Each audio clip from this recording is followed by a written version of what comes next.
A ver, doctora, usted registra 6 postulaciones en convocatorias anteriores. 5 para juez, 1 para fiscal. Desaprobó la evaluación de conocimientos. En una fue nombrada candidato en reserva. Y eso me prácticamente obliga a preguntarle sobre su evaluación de conocimientos actual. Usted tiene 68 puntos. 68 puntos es una pregunta más que las necesarias para aprobar, ¿no es cierto? Sí. En el estudio del caso también tiene 68, si bien en la evaluación curricular está muy bien calificada. Pero me interesa la parte de los conocimientos. En relación a sus conocimientos y su experiencia, y teniendo en cuenta el cargo complicado, difícil, tedioso al que postula, ¿usted considera que tiene las aptitudes necesarias? Sí, doctor. Bueno, aclarar, tengo en la evaluación del examen un poco más de la nota que indicó y además sí. 68 tengo yo. Sí, no, a ver, son 70 y… Bueno, no lo tengo ahorita ya, pero en todo caso. Bueno, también en las demás etapas también se han avanzado, ¿no? En el estudio del caso también ha habido una recuperación ahí, pero bueno, en general, yo considero que sí, no tengo la experiencia para el cargo, soy actualmente juez de paz letrado, titular, ¿no? de la provincia de Paruro, de Cusco. Desde el año 2018 estoy como juez provisional en el juzgado de violencia de familia, el juzgado de la subespecialidad de violencia. Tengo experiencia, he ingresado al Poder Judicial desde el 2007, ¿no? Entonces he seguido una carrera en la Administración de Justicia ya casi por los 19 años, 16 años casi de juez que he estado ganando la experiencia, y también todo eso me ha ayudado a fortalecer y a formar pues el carácter, ¿no? en la resolución de los casos, ¿no? Y desde la especialidad, ¿no? que he asumido desde el año 2018 en esta materia, pues hemos profundizado más el tema, resolviendo directamente estos casos, ¿no? Entonces, el tema de resolver con independencia, imparcialidad y esa solvencia a lo largo de este tiempo, ¿no? Esto me permite, creo yo, afirmar, ¿no? que tengo la capacidad para asumir el cargo, ¿no? En este caso ya ascendiendo al puesto inmediato, ¿no? superior. Yo le hacía mención a su evaluación de conocimientos y creo que usted me ha respondido en base a su prepromedio. Su prepromedio sí es 74. Sí, en todo caso no es relevante. Ya está bien. El cargo al que postula es un cargo psicológicamente complicado, ¿no? Porque uno normalmente tiene que abstraerse del proceso y mirarlo un poco desde afuera. Pero en un caso, o en estos casos de violencia contra las mujeres integrantes del grupo familiar, mirar desde afuera el asunto es complicado, es difícil, porque uno tiende a interiorizar el asunto y de repente hasta vivirlo, e inclusive llevarlo al domicilio. Entonces, ¿tiene usted las condiciones psicológicas, le estoy preguntando, para desarrollarse? Usted me dice que ya tiene experiencia en esto. Sí. Sí, es complicado, son casos muy sensibles, a veces son casos duros, ¿no? Te encuentras con realidades a veces que uno no puede ni creer que puede existir. Entonces uno tiene que tener en ese momento la fortaleza y con toda la experiencia que uno tiene de saber diferenciar, ¿no? El plano subjetivo que uno puede tener, claro está, sin dejar de lado también la sensibilidad que uno tiene, pero ver el caso desde un punto de vista de un problema social, ¿no?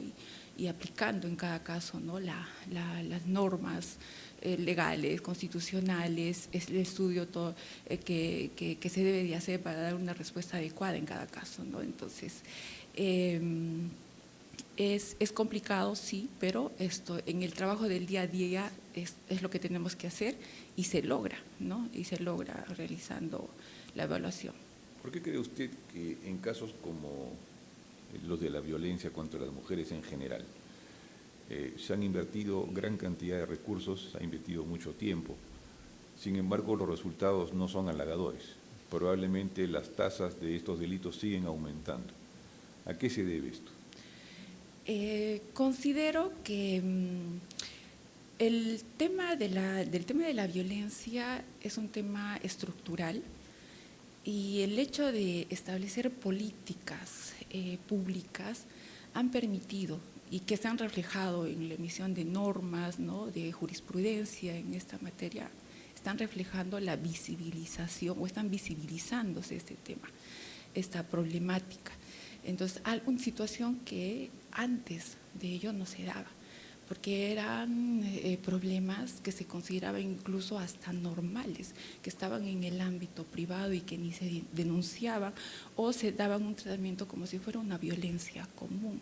Entonces, a partir de las políticas de aplicar la igualdad, igualdad de género, entonces ha permitido que por lo menos a nivel de toda la estructura del Estado y en específico en la Administración de Justicia, se llegue a intervenir de una manera mucho más efectiva, más directa, ¿no? Y no es que los casos estén en aumento, también es el tema de la población. La población también sigue creciendo y ahora, a consecuencia de estas políticas, porque hay bastante difusión y también la justicia especializada, con la creación de juzgados de familia especializados en el tema y juzgados penales especializados en el tema, entonces tiene mayor conocimiento y denuncia y acude a la policía, a los órganos jurisdiccionales a realizar sus denuncias. Entonces se ve visibilizado todo ello. Y este problema estructural no se puede cambiar de la noche a la mañana, es un problema de generaciones, de años, y es un problema no solo del Perú, ¿no? Es un problema mundial. Entonces, las políticas van a dar resultados seguro en un largo plazo, pero sí en nuestro ámbito sí viene dando resultados. El hecho de que haya una justicia especializada para víctimas de este tipo de violencia es una situación muy importante que se ha dado. El hecho de establecerse presupuestos específicos para este tema, que antes no se ha dado. A partir del 2018 se han creado juzgados recién especializados. Antes se veían por juzgados y fiscalías comunes. Entonces, la perspectiva del análisis y el trabajo de esta problemática ha sido muy importante. Cuando usted dice que el problema de la violencia contra las mujeres es un problema estructural, ¿está refiriéndose a que nuestra sociedad es una sociedad violenta en términos generales contra las mujeres? ¿O es un asunto netamente de poblaciones rurales y no tanto de poblaciones urbanas? No, es un problema estructural de la sociedad. Es un problema estructural porque no es solo una parte o en un sector, no. Es ya, como decía, no es de ahora, es de años, no, de siglos que se viene arrastrando, ¿no? Y la incorporación paulatina, luchas, reconocimientos han ido que vaya progresando y las brechas existentes en estas desigualdades estructurales que se dan como consecuencia de la violencia se van reduciendo poco a poco, pero sigue siendo un problema estructural. ¿Cuáles son las desigualdades estructurales? Por ejemplo, el hecho de que la mujer siempre ha sido como el suplemento o el considerado propiedad del hombre, ¿no? Esa idea social que se ha manejado ha hecho que haya muchas desigualdades con las mujeres, ¿no? Vulneraciones de derechos, ¿no? Hablamos desde la época. ¿En qué se basa usted para decir que estructuralmente hemos considerado siempre a las mujeres como propiedad de los hombres? ¿Cuál es el argumento para esa afirmación? Lo vemos en el derecho romano. El pater familias. El pater familias era considerado propiedad de la mujer y del hijo. Era así. Y de los siervos y de todas las personas que dependían del pater familias. Se ponía al nivel de los esclavos. Entonces, no, los siervos no eran esclavos. Bueno, de los siervos, pero era así. No tenían igualdad. Y eso se ha venido dando en nuestras legislaciones. Eso estamos hablando de hace 2000 años. Claro, Ahora, y eso se vaya esas arrastrando. desigualdades que eran patentes hace 2000 años, hemos tenido 2000 años para irlas corrigiendo. Las mujeres han tenido derecho al voto en el Perú hace 60 años. Imagínese, hace 70 años. Solo 70 años. 70 años, el año 56. 56, que fue las primeras elecciones. ¿Y cuándo votaron los hombres? Y solo fueron las mujeres analfabetas, porque para en la Constitución del 79 recién se estableció el voto universal para todos. Claro. Sí, entonces, ¿cuándo votaron los hombres? Bueno, desde que hubo, ¿no? Siempre, desde que se instaló el sistema los sistemas de gobierno, ¿no? Sí, es que claro, en el tema, un gobierno, por ejemplo, democrático, ¿no? Donde claro, pero la diferencia en cuanto al mismo derecho de votación, que uno pensaría que es de miles de años o de cientos de años, no es. Los hombres votaron cuando había un gobierno democrático, porque antiguamente en la monarquía obviamente nadie votaba. No votaban. Entonces la diferencia en cuanto a ese derecho al menos no es tan notoria. ¿Qué otros derechos podría usted mencionar en los cuales las mujeres tienen un tratamiento disminuido? De repente el derecho al trabajo, o de acceder a un empleo, a la educación. Por ejemplo, en el tema educativo, ¿no? Las mujeres no tenían derecho a la educación, ¿no? En la época, hablando de nuestro ámbito, en la época de la colonia, por ejemplo, no había derecho a la educación. Eso ya se ha ido implementando con la independencia, ¿no? Una pregunta solamente para ubicarnos en el tema. Cuando usted estudió, ¿cuántas alumnas había?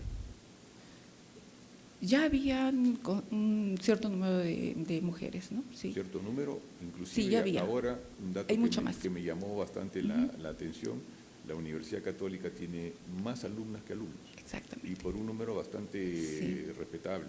Ya. ¿no? Sí. Y justo quiere decir que hemos avanzado muchísimo. Obviamente falta muchísimo más por avanzar. Claro. ¿En qué cree usted que nos falta avanzar? Aparte de este problema gravísimo de la violencia, que usted lo llama como un problema estructural, ¿en qué cree que nos falta avanzar y cómo el derecho puede hacer que ese avance sea más rápido? Creo que la intervención en el tema de la eliminación de estereotipos de género que están generando problemas de violencia. ¿Y el derecho puede eliminar un estereotipo de género? Puede lograr un cambio. ¿Qué cosa es un estereotipo para empezar? Un estereotipo son preconcepciones que uno tiene sobre un rol, un atributo que se atribuye a las personas, ya sea por el hecho de ser mujeres u hombres, ¿no? Es una idea generalizada construida sobre lo que se le debe asignar a una mujer o a un hombre, ¿no? Un constructo social, dicen algunos, que es un estereotipo. Sí. Pero, por ejemplo, el derecho está en la capacidad, o es su finalidad, eliminar estereotipos como, por ejemplo, que una niña se vista de rosado y un niño se vista de celeste, o que la niña juega con muñecas y el niño juegue con soldados. Esos son estereotipos que de repente parten de la propia naturaleza y por último son socialmente irrelevantes. Eso no afecta en nada el desarrollo propio de las personas, ¿no es cierto? Sí, pero hay estereotipos que sí tienen relevancia, ¿no? Y que son, por ejemplo, el hecho de esta idea de que la mujer es propiedad del varón. En el día a día, en los casos que yo veo, este estereotipo, al lado del estereotipo de la sumisión y al lado del estereotipo del tratamiento de objeto sexual de la mujer, son las causas principales de la violencia, de todos los casos que nosotros conocemos en el día a día. Entonces, esos son los motivos. Entonces, lo que se quiere con la aplicación de un enfoque de género es lograr la eliminación de esos estereotipos de género para poder lograr una igualdad de oportunidades. ¿Qué cosa haría usted si tuviera la posibilidad de implementar una norma para eliminar estos estereotipos? Lo que consideraría es implementar educación en todos los niveles respecto de estas construcciones sociales. ¿no? E incluso desde muy pequeños, ¿no? En España, por ejemplo, estos temas hasta los tratan desde la etapa de la infancia. Entonces, la educación es muy importante, ¿no? Porque el conocimiento de todas estas situaciones harán que cambie en el modo de ver, ¿no es cierto?, a la sociedad y en erradicar estos constructos que están generando vulneraciones y discriminación a las mujeres, porque no solo la discriminación puede venirse de varones, también puede hacerlo la propia mujer. Entonces es un problema social. Puede haber mujeres machistas, por supuesto. Sí, exactamente. Y también los hombres también son víctimas, ¿no? También por culpa de estos estereotipos, ¿no? Hay un estereotipo el estereotipo que todos tenemos es de que el varón es el que es encargado del hogar, es el que trabaja, es el proveedor, pero cuando ese rol no se cumple en una sociedad o en una familia y se invierte, él es el que cría a los hijos, él es el que está con el trabajo doméstico y la mujer es la que trabaja, entonces, ¿qué es lo que suele pasar? Es agredido, ¿no? Desde psicológicamente esto señalado, ¿no? Con palabras denigrantes, ¿no? Si es que lo puedo decir en todo caso, pisado, o no sirve para nada, ¿qué estás haciendo allí? ¿No? Y incluso yo tuve un caso en el que incluso lo llegaron a agredir, ¿no? O sea, se le da un tratamiento y es como consecuencia de la existencia de estereotipos de género. Si en el supuesto de que usted acceda al cargo, si una víctima solicita que se eliminen las medidas de protección que en su momento pidió o que en su momento se le otorgaron por ser víctima de violencia, con el argumento de que ya se amistó o que el violento en algún momento ya cambió, ¿qué haría usted? En esos casos que sí la norma permite, que es dejar sin efecto las medidas de protección, lo que se tiene que analizar son los riesgos. Los factores de riesgo son dinámicos en el tiempo. Si los riesgos en inicio pudieron ser altos, en la etapa de la ejecución o del seguimiento se va a ver si es que estos riesgos han variado, han cambiado, pueden haber disminuido y en su momento pueden ya no haber existido o ya han cesado. Y eso puede generar que se deje sin efecto medidas de protección y por lo tanto el archivo de un proceso de violencia en el ámbito tutelar, ¿no? Entonces, si la víctima viene y señala que ya me he reconciliado y yo no quiero procesos, que es un caso típico porque después del inicio de los procesos ven las consecuencias del proceso y ya no quieren continuar. Bueno, no es un factor que se tenga que tomar en cuenta para establecer, para dejar sin efecto medidas de protección, ¿no? Se analiza los factores de riesgo en el caso concreto. En concreto, en su experiencia, ¿usted cree que una persona que cometió estos actos de violencia en algún momento tiene tendencia a volver a cometerlos, pese a incluso haber sido condenado, o hay una vocación de enmienda? Eso varía de caso a caso. Los antecedentes de una persona, el comportamiento violento de una persona, se pueden ver. Uno de los factores que uno analiza para dictar medidas de protección es sus antecedentes violentos. Entonces, nosotros revisamos en el sistema si tiene antecedentes, no solo antecedentes penales, pueden tener policiales o solo que no hayan llegado incluso a ser sentenciados. Entonces eso nos puede advertir que hay una tendencia a volver a repetir el comportamiento violento, ¿no? Entonces es un factor que se toma en cuenta, ¿no? Entonces, pero también hay casos en los cuales puede haber un cambio de comportamiento y que eso es la finalidad de las medidas de protección, lograr un cambio de comportamiento, no solo en el agresor, sino también en la víctima, porque la víctima también normaliza la violencia, hechos que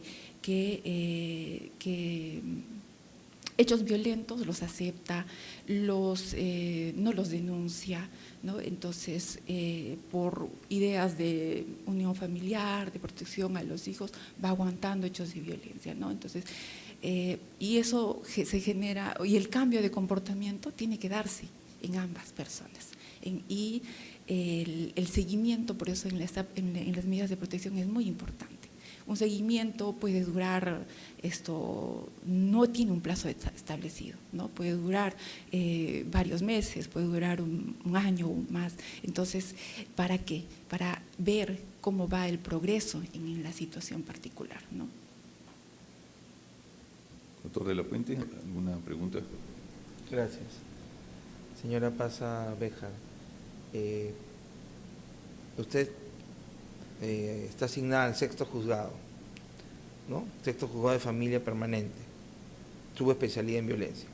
Sí, lo que sucede es que en el módulo de violencia, que es el al cual estoy postulando, son 7 juzgados de violencia, de juzgados de familia en la subespecialidad. A raíz del año pasado, para septiembre del año pasado, el Consejo Ejecutivo decidió trasladar de manera temporal 2 juzgados, uno a Sicuani y uno a Urcos, Quispicanchis, ¿no? Por el plazo de 3 meses, que se amplió ahora hasta 3 meses, hasta este mes, ¿no? Entonces, el 6º juzgado desapareció momentáneamente y se convirtió o varió de nombre por el territorio, y ahora está en el juzgado de familia en la subespecialidad en Urcos, Quispicanchis, donde estoy actualmente. Sí, quería aprovechar su experiencia y preguntarle por la carga que tiene el juzgado. Supongo que es la misma carga, o ha variado la carga, sí, dependiendo de la jurisdicción. Sí, en el 6º juzgado, que era parte del módulo, la cantidad de procesos eran aproximadamente 2.000 a la fecha en que se trasladó el juzgado. Entonces, más o menos haciendo una contabilización de los meses que han pasado, es un aproximado de 3.000 procesos, que se manejan por juzgado, en los 5 juzgados que han quedado en el distrito de Huanchac, que tienen jurisdicción en todo Cusco. 3.000. Sí, 3.000 procesos, pero son principalmente en ejecución, porque procesos en trámite duran muy poco, porque como hay aquí plazos cortos, entonces al dictarse las medidas de protección o no otorgarse medidas de protección, entonces los procesos que se dictan medidas de protección pasan a una etapa de ejecución y de seguimiento. Y al ser un sistema modular hay un módulo de atención de ejecuciones. Sí. Hay un pool de especialistas que se encargan de la ejecución, asistentes, y hay un pool que también ve el tema de trámite, ¿no? Que es una organización interna, es un módulo corporativo. Claro, o sea, debo entender de su respuesta que, a pesar de lo abultado del número, la carga que se maneja en trámite para justamente el dictado de las medidas de protección es una carga que se puede manejar. Sí, es un aproximado de 100 a 110 casos, 100 puede oscilar aproximadamente por mes, ¿no? Y dígame una cuestión, que los casos de violencia más recurrentes, de acuerdo a su experiencia, ¿se dan dentro de un matrimonio o dentro de uniones de hecho? Estoy hablando de la mujer, ¿no? En caso de violencia contra la mujer. ¿Hay estadísticas de eso? ¿En base a su experiencia podría brindar una respuesta? Sí, más hay en uniones convivenciales, ¿no? Donde se ve el tema de la violencia contra la mujer, ¿no? ¿Y eso tiene alguna explicación dentro del marco de la institución del matrimonio o de la unión de hecho? ¿Hay algún tema cultural, tema legal? Sí, al parecer, pues supongo que el trámite, ¿no? de realizar un matrimonio es más dificultoso, ¿no? Que las personas están más uniéndose, ¿no? De hecho, para formar familias, ¿no? Entonces, eso es lo que más hay. Sí, también hay esto dentro de uniones matrimoniales, pero principalmente esto se ve casos de uniones de hecho, ¿no? De convivencias. Ya, voy a pasar a otro punto por el momento. Es una pregunta que ya he planteado y que está relacionada al enfoque de género. Yo le voy a poner, le he puesto versus el enfoque de igualdad de oportunidades de la Ley de Igualdad de Oportunidades. La nueva Ley de Igualdad de Oportunidades también tiene lineamientos para el Poder Judicial y para el Ministerio Público. Entonces, si bien esta norma es reciente, me parece que se promulgó en diciembre, a mí, desde el punto de vista de ordenamiento jurídico, de sistema jurídico, no me queda claro cómo, por un lado, tenemos en la ley 30.364, el enfoque de género, con su definición, con el concepto, con, vamos a decir, la calidad de herramienta que se tiene para el operador de justicia, y ahora tenemos el enfoque de igualdad de oportunidades, con un lineamiento en el que se señala que, ¿no?,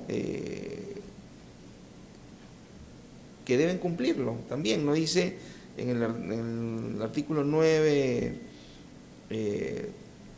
literal A, dice, son lineamientos: garantizar el acceso a la justicia en igualdad de oportunidades, impulsándose la modificación de concepciones, actitudes y valores discriminatorios de los operadores de justicia. ¿Cómo entender eso? O sea, no hay una derogación expresa, ¿no? Pero dentro de un entramado normativo, por así decirlo, parecería que hay cierta implicancia entre uno y otro. O sea, ¿qué han pensado los operadores de justicia respecto de esto? ¿No tiene implicancias en la subespecialidad? ¿Se va a seguir aplicando el enfoque como herramienta para los casos de violencia? ¿Cuál es su opinión sobre esta particular situación que se ha presentado en nuestro ordenamiento jurídico? Sí. Yo lo analizo desde este punto. La ley de igualdad de oportunidades entre hombres y mujeres señala que es una herramienta, ¿no?, que lo que busca es equiparar las oportunidades entre hombres y mujeres, ¿no?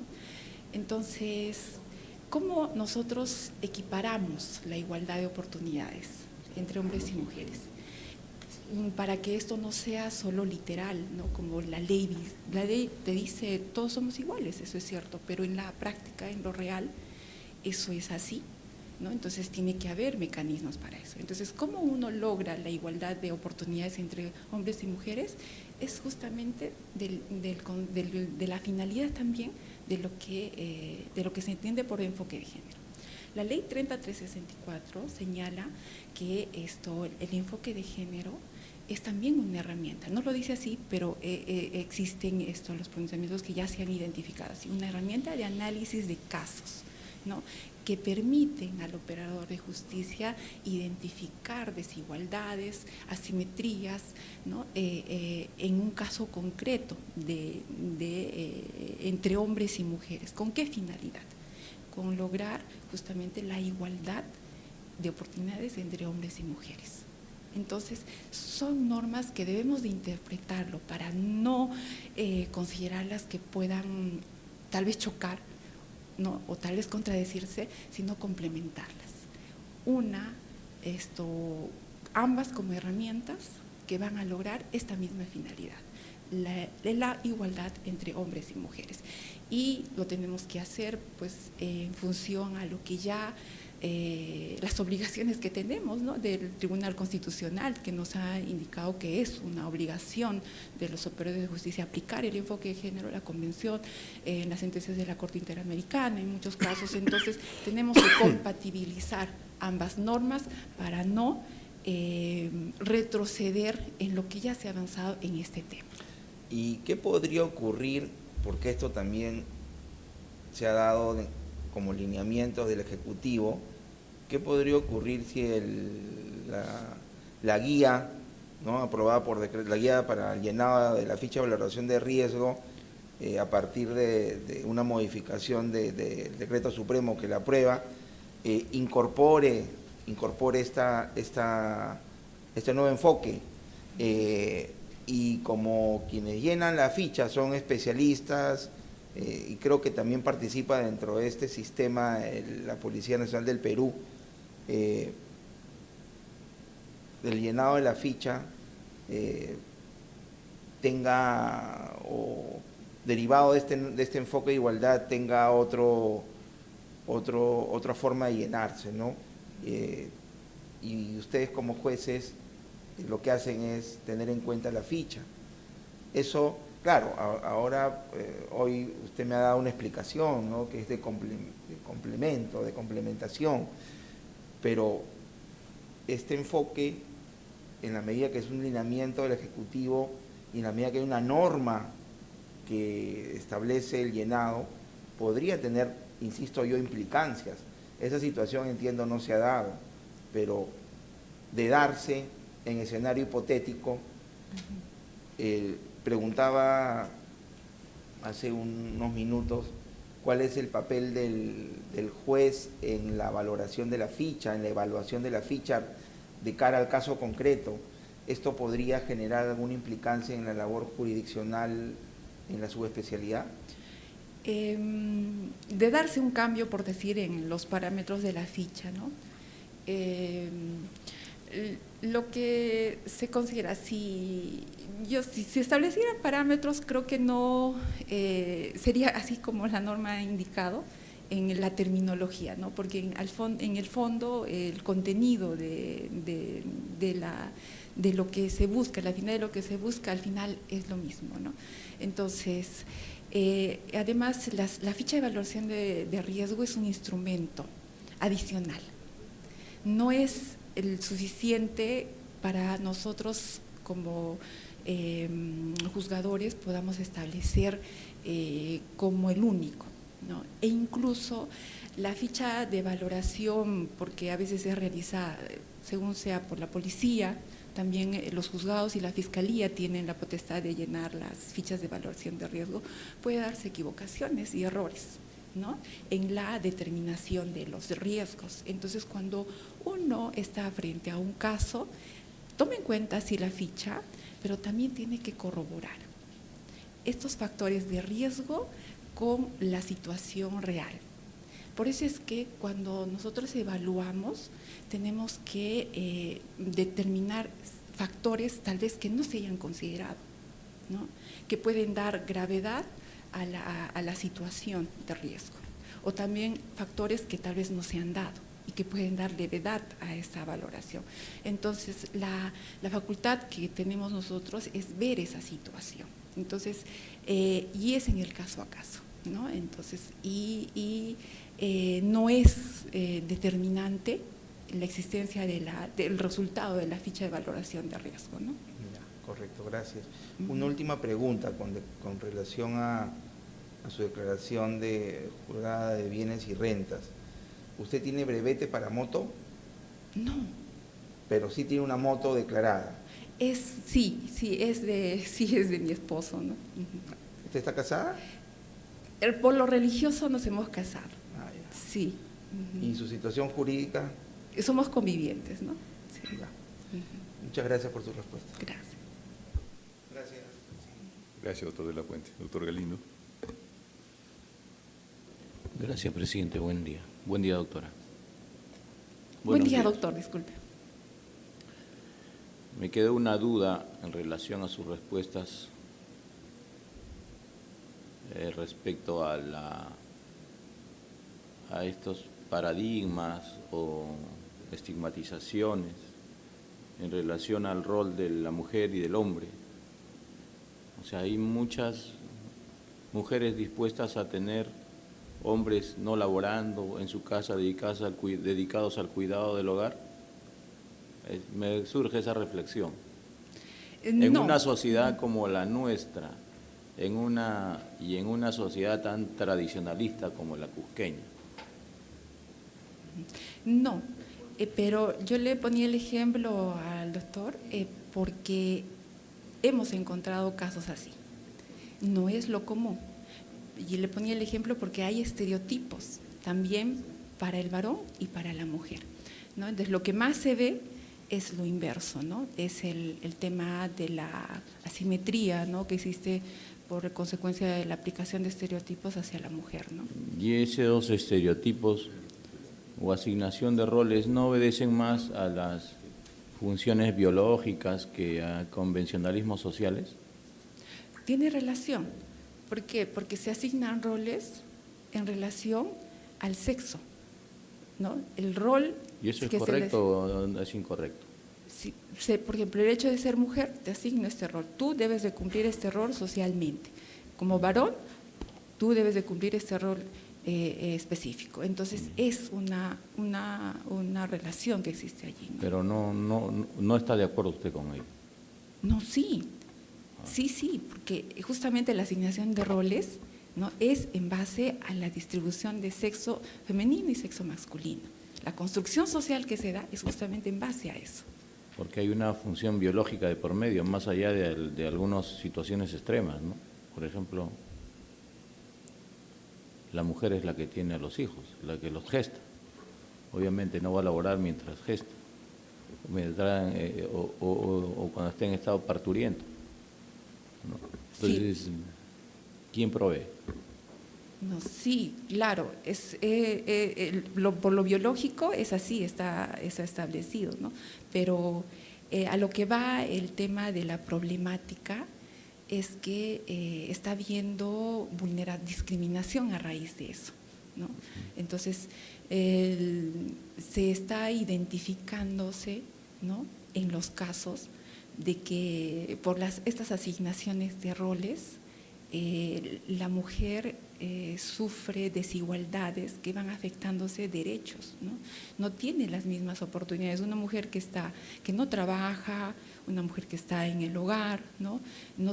Se ha decidido quedarse en el ámbito laboral principalmente antes que el varón, entonces priva muchas oportunidades que pueda tener por justamente este ámbito particular. Pero hay una política de estado de exclusión, hay una política legislativa de exclusión, o sea, porque usted dice, ha decidido, ¿no? Hay decisiones también personalísimas en ese aspecto, ¿no?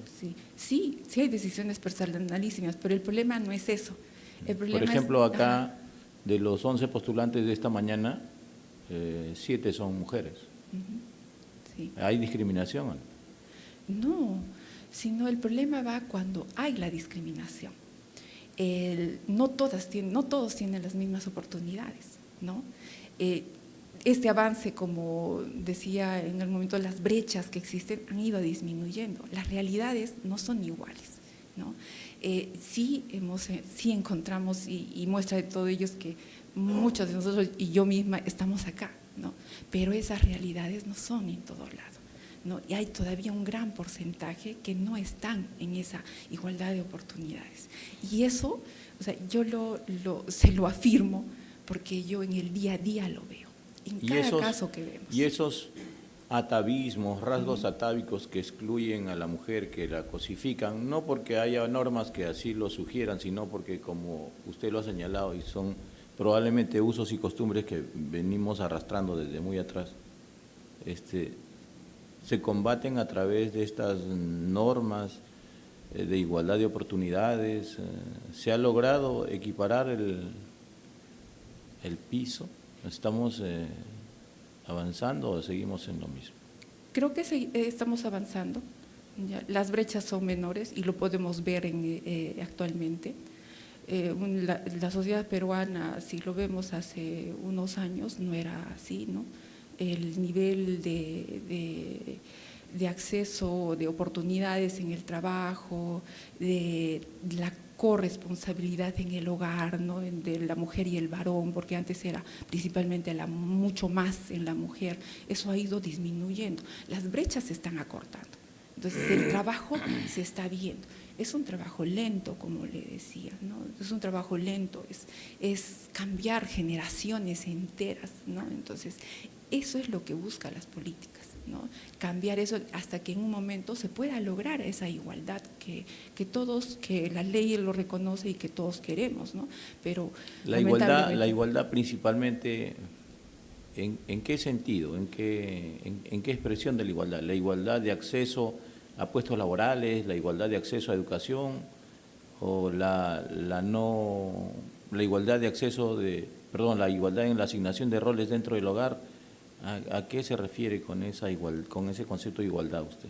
Por ejemplo, en el tema de la coparentabilidad, ¿no? Yeah. Por ejemplo, el tema de las corresponsabilidades, ¿no? Generalmente hay estadísticas donde se establece que el trabajo de la mujer, que ahora ya ha salido al ámbito público, se le ha unido ese trabajo más el trabajo doméstico, ¿no? Y algo que no está todavía siendo compartido por el varón, ¿no? En un porcentaje todavía amplio, ¿no? Hay familias ya más igualitarias, ¿no? Donde comparten esas responsabilidades, pero hay muchas que no. Las mujeres, por ejemplo, tienen el derecho al descanso por lactancia, ¿no? Y justamente después de su estado puerperal, la lactancia. Claro. Y el hombre, perdón, disculpe que la corte. Y creo que hay una corriente incluso que señala que el hombre también debería tener acceso a ese beneficio porque también es corresponsable del cuidado del neonato en esa etapa primaria de su desarrollo. Sí, ¿Qué opina usted? Por eso es que está viendo ahí las licencias para el varón, por ejemplo, han ido aumentando, ¿no? Entonces, porque justamente hay esa necesidad, ¿no? Ahora la visión es de familias, ¿no? Donde los progenitores tengan que participar activamente en el desarrollo de la familia, de los hijos, ¿no? En el cuidado de los hijos, ¿no? Entonces, está viendo, ¿no? esas situaciones, ¿no? ¿Pero ese descanso no tiene su fundamento en un rol biológico de la mujer? ¿Qué es la lactancia propiamente? Sí, pero es justamente porque es una situación que no va a pasar el varón, ¿no? Justamente por Sin embargo, por lo pelea biológico. por su descanso también el varón ahí. Sí, pero ahora, como le digo, la visión es más social, ¿no? ¿Por qué? Porque ahora lo que se busca es un comportamiento mucho más presentes de ambos. Y en el supuesto de que ambos gocen del descanso, ¿quién provee? El Estado. El Estado. O sea, Sí, trabaja. el Estado proveedor. Sí, son derechos que se han ganado, ¿no? ¿Son derechos naturales que se han ganado o son convencionalismos o convenciones sociales? Son derechos que se han ganado, ¿no? ¿Usted está de acuerdo con que un juzgador en el cual debe primar el principio de imparcialidad en la toma de sus decisiones tenga sesgos ideológicos? No estoy de acuerdo. Ya las ideologías no son un instrumento que nosotros utilicemos, ¿no? Al momento de resolver los casos, ¿no? Entiendo que se ha tratado de vincular al tema de ideologías a todo este tratamiento del enfoque de género y que son cosas muy distintas, ¿no?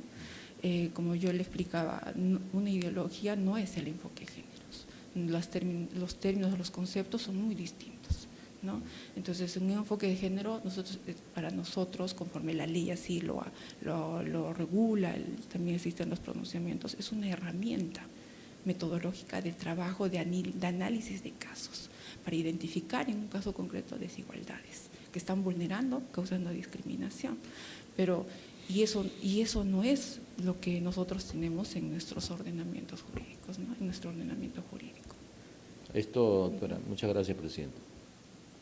Gracias, doctor Galindo. Gracias, doctora. La entrevista ha culminado. Bien, gracias, muy amable.